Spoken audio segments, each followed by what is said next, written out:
Bayangkan kalau hutan sebenarnya tidak benar-benar sunyi. Bayangkan setiap pohon, setiap bunga, bahkan setiap semak saling berbicara satu sama lain.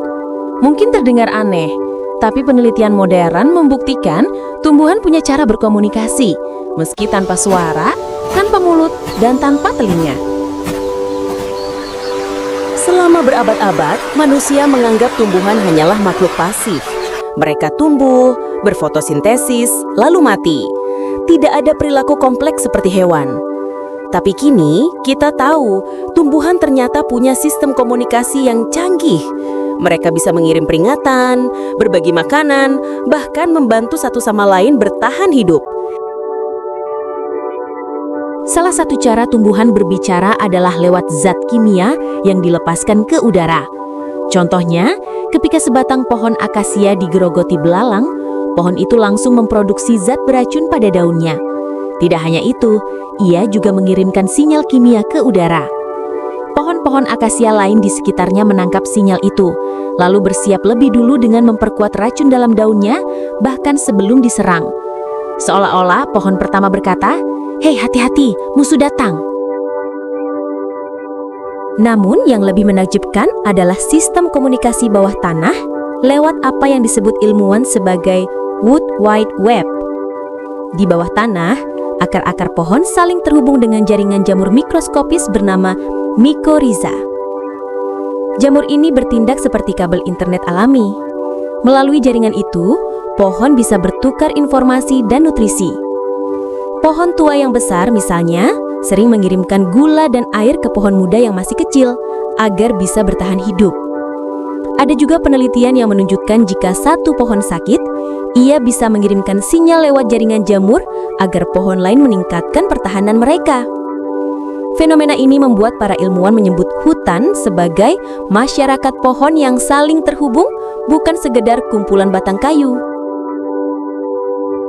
Yang lebih mengejutkan, beberapa penelitian menemukan pohon bisa menunjukkan perilaku seperti solidaritas. Contohnya, pohon jenis tertentu rela berbagi nutrisi lebih banyak kepada pohon yang masih satu keluarga atau dari biji yang sama. Seolah-olah mereka bisa mengenali kerabatnya sendiri.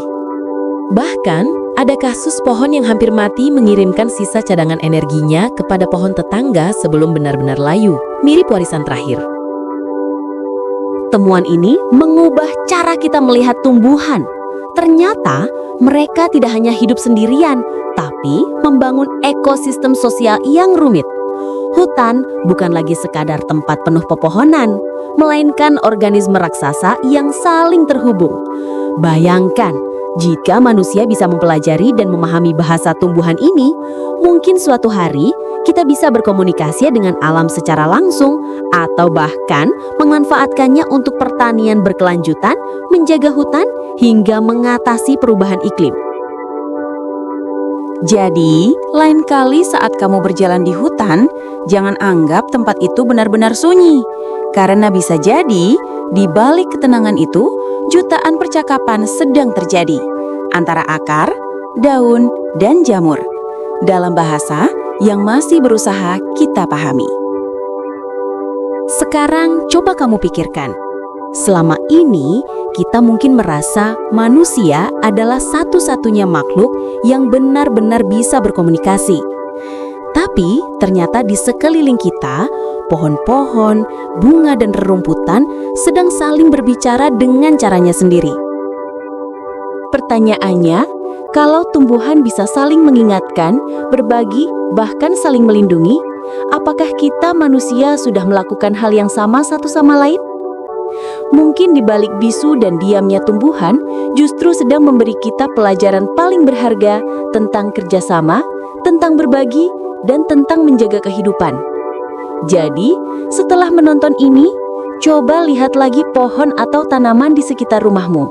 Siapa tahu mereka sedang berbicara dan kita hanya perlu belajar lebih peka untuk mendengarnya.